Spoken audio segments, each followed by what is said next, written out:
বাংলাদেশ বনাম আয়ারল্যান্ডের 3 ম্যাচ সিরিজের প্রথম টি-20 আজকে অলরেডি শুরু হয়ে গেছে।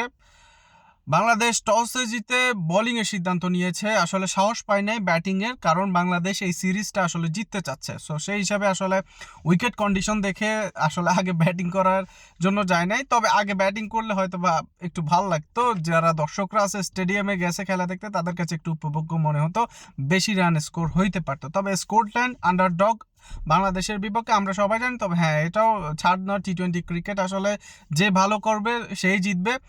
সো স্কোয়াড অ্যানাউন্স করছে। স্কোয়াডে আছে ক্যাপ্টেন লিটন দাস, তারপর হচ্ছে যে তানজিদ তামিম, তারপর হচ্ছে ইমন, তারপর সাইফ হাসান, তাওহিদ হৃদয়, জাকির আলী অনিক, নাসুম আহমেদ, রিশাদ হোসেন, মুস্তাফিজুর রহমান, শরীফুল ইসলাম, তানজিম হাসান সাকিব। সো এগুলো হচ্ছে বয়, কোনো পরিবর্তন নাই, আগেরগুলাই।